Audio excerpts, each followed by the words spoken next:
Ladies and gentlemen, ರಾಷ್ಟ್ರದ ಬೆನ್ನೆಲುಬು ರೈತ ಅಂತ. ರೈತರನ್ನ ಉದ್ಧಾರ ಮಾಡಲಿಕ್ಕೆ ಹಲವಾರು ಯೋಜನೆಗಳನ್ನ ತಂದಿದ್ದೀವಿ ಅಂತ ರಾಜಕೀಯ ನಾಯಕರು ಬಡಾಯಿಕೆ. ಆದರೆ ರೈತರಿಗೆ, ರೈತ ಬೆಳೆಯುವ ಬೆಳೆಗಳಿಗೆ, ರೈತರ ಕೃಷಿಗೆ ಅನುಕೂಲ ಆಗಲಿ, ಸಹಾಯ ಆಗಲಿ ಅಂತ ಹೇಳಿ ಡಿಸಿಸಿ ಬ್ಯಾಂಕ್ಗಳು ಶುರುವಾದವು. ರೈತರನ್ನೇ ನಂಬಿಕೊಂಡು ರೈತರ ಉನ್ನತೀಕರಣಕ್ಕೆ, ರೈತರ ಅಭ್ಯುದಯಕ್ಕೆ, ರೈತರ ಉದ್ಧಾರಕ್ಕೆ ನಾವು ಕೆಲಸ ಮಾಡ್ತೀವಿ ಅಂತ ಬಂದಿರೋ ಡಿಸಿಸಿ ಬ್ಯಾಂಕ್ಗಳೀಗ ರೈತರನ್ನ ದೂರ ಇಡ್ತಾ ಇದ್ದಾವೆ. ಅದಕ್ಕೆ ಸ್ಫೋಟಕವಾದಂಥ ಒಂದು ಅಂಶವನ್ನು ನಾನು ಹೇಳ್ತೀನಿ. ಡಿಸಿಸಿ ಬ್ಯಾಂಕ್ಗಳು ರೈತರನ್ನ ದೂರ ಇಟ್ಟು ಇಂಡಸ್ಟ್ರಿಯಲಿಸ್ಟ್ ಹಿಂದೆ ಬಿದ್ದಿದ್ದಾವೆ. ರಾಜಕಾರಣಿಗಳೇ ಕೆಲವೊಂದು ಇಂಡಸ್ಟ್ರಿಗಳನ್ನು ಶುರು ಮಾಡ್ತಾ ಇದ್ದಾರೆ. ಆ ಇಂಡಸ್ಟ್ರಿಗಳಿಗೆ ರೈತರ ಹಣ ಬಳಕೆಯಾಗ್ತಿದೆ. ಕರ್ನಾಟಕದಲ್ಲಿ ಸಕ್ಕರೆ ಕಾರ್ಖಾನೆಗೆ ಮಾತ್ರ ಬರೋಬ್ಬರಿ 2,000 ಕೋಟಿ ರೂಪಾಯಿಯಷ್ಟು ಸಾಲವನ್ನ ಈ ಅಪೆಕ್ಸ್ ಬ್ಯಾಂಕ್ ನೀಡಿದೆ ಅಂದ್ರೆ ನೀವು ನಂಬ್ತೀರಾ? ನಂಬಲೇಬೇಕು. ಎಕ್ಸ್ಕ್ಲೂಸಿವ್ ಸ್ಟೋರಿ, ನೆಲ ಜಲ ಭಾಷೆಗಾಗಿ ಪ್ರಾಮಾಣಿಕ ಪತ್ರಿಕೋದ್ಯಮ. ನಾನು ಹೇಮಂತ್. ಎಸ್ ವೀಕ್ಷಕರೇ, ರಾಜ್ಯದಲ್ಲಿ ರೈತರು 1 ಎಕರೆಗೆ 40,000 ಸಾಲ ಕೊಡಿ ಅಂತ ಅಂಗಲಾಚಿ ಬೇಡಿದ್ರು ಕೂಡ ಕೊಡದೇ ಇರುವಂತಹ ಬ್ಯಾಂಕ್ಗಳು, ಸಿಬಿಲ್ನಲ್ಲಿ ಅಧೋಗತಿಗೆ ಇಳಿದಿರುವ ಉದ್ಯಮಿಗಳಿಗೆ, ಅವರಿಗೆ ರಾಷ್ಟ್ರೀಯ ಬ್ಯಾಂಕ್ಗಳಲ್ಲಿ ಎಲ್ಲೇ ಹೋದ್ರೂ ಒಂದು ನಯ್ಯ ಪೈಸೆ ಸಾಲ ಹುಟ್ಟಲ್ಲ. ಅಷ್ಟು ಆರ್ಥಿಕ ಅಶಿಸ್ತನ್ನ ಮೈಗೂಡಿಸಿಕೊಂಡಿರುವಂತಹ ಬಂಡ ರಾಜಕಾರಣಿಗಳಿಗೆ, ಆ ರಾಜಕಾರಣಿಗಳ ಫ್ಯಾಕ್ಟ್ರಿಗಳಿಗೆ ಸಾವಿರಾರು ಕೋಟಿ ಸಾಲವನ್ನು ಕೊಡುತ್ತೆ ಅಂದರೆ ಹೇಗಾಗಿರಬಾರ್ದು? ವಸೂಲಿ ಮಾಡೋದು ಹೇಗೆ ಅದನ್ನು? ಈಗ ಇದೇ ರೀತಿ ಬರೀ ರಾಜ್ಯದ ಸಕ್ಕರೆ ಕಾರ್ಖಾನೆಗಳಿಗೆ 2,000 ಕೋಟಿ ರೂಪಾಯಿಗಳಷ್ಟು ಸಾಲವನ್ನು ಕೊಟ್ಟಿದೆ ಅಪೆಕ್ಸ್ ಬ್ಯಾಂಕ್. ಅದು ವಸೂಲಿ ಆಗುತ್ತಾ? ಜನರ ಹಣ ಅಲ್ವಾ? ಆ ಹಣಕ್ಕೆ ಬೆಲೆ ಇಲ್ವಾ? ಒಬ್ಬ ರೈತ ತನ್ನ RTC ಹಿಡಿದುಕೊಂಡು ಬ್ಯಾಂಕಿಗೆ ಅಲೆದಾಡಿ 1 ಎಕರೆಗೆ 40,000 ರಿಂದ 50,000 ಸಾಲ ಪಡಲಿಕ್ಕೆ ಹೆಣಗಾಡ್ತಾ ಇದ್ದಾನೆ. ಮಗಳ ಮದುವೆ ಇದೆ, 2 ಲಕ್ಷ ಸಾಲ ಕೊಡಿ ಅಂದರೆ ಈ ಬ್ಯಾಂಕ್ಗಳು ಕೊಡ್ತಾ ಇಲ್ಲ. ಮಗನಿಗೆ ಎಂಜಿನಿಯರಿಂಗ್ ಸೀಟ್ ಸಿಕ್ಕಿದೆ, 1 ಲಕ್ಷ ಸಾಲ ಕೊಡಿ ಅಂದರೆ ಈ ಬ್ಯಾಂಕ್ಗಳು ಮೀನಾಮೇಷ ಎಣಿಸ್ತವೆ. ಆ ದಾಖಲೆ ಬೇಕು, ಈ ದಾಖಲೆ ಬೇಕು ಅಂತ ಅವ್ರನ್ನ ಅಲ್ದಾಡಿಸ್ತವೆ. ಮಧ್ಯಮ ವರ್ಗದವರು ಒಂದು ಮನೆ ಕಟ್ಕೊಳ್ಬೇಕಂದ್ರೆ ಅವರಿಂದ ಸಾಧ್ಯ ಆಗ್ತಾ ಇಲ್ಲ. ಸೈಟ್ ಡಾಕ್ಯುಮೆಂಟ್ಸ್ನ ಪ್ಲೆಡ್ಜ್ ಮಾಡ್ತೀನಿ ಅಂದರೂ ಅವ್ರು ಕೇಳಿದಷ್ಟು ಸಾಲ ಸಿಗ್ತಾ ಇಲ್ಲ. ಆ ಡಾಕ್ಯುಮೆಂಟ್ಸ್ ಕೊಡಿ, ಈ IT ರಿಟರ್ನ್ಸ್ ಕೊಡಿ, ಈ ಡಾಕ್ಯುಮೆಂಟ್ಸ್ ಕೊಡಿ ಅಂತ ಅವ್ರನ್ನೆಲ್ಲ ಅಲೆದಾಡಿಸಿ ಚಪ್ಪಲಿ ಸಭೆ ಥರ ಮಾಡ್ತಾ ಇದ್ದಾವೆ ಈ ಬ್ಯಾಂಕ್ಗಳು.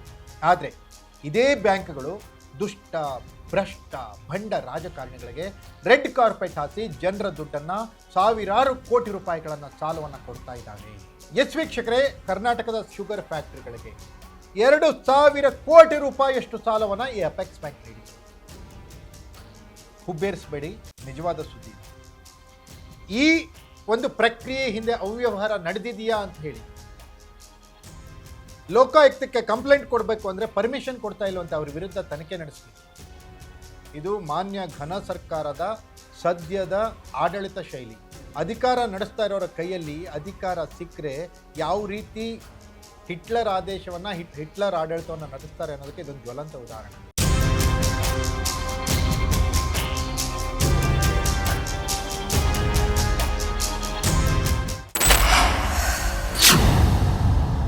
ಈ ಬ್ಯಾಂಕಿನ ಪದಾಧಿಕಾರಿಗಳು, ಈ ರಾಜ್ಯ ಮಟ್ಟದ ಅಧಿಕಾರಿಗಳೇ ಮಾಡೋದಿದು, ಎಲ್ಲೋ ಇವರೆಲ್ಲ ಮಾಡ್ತಾ ಇರೋದು.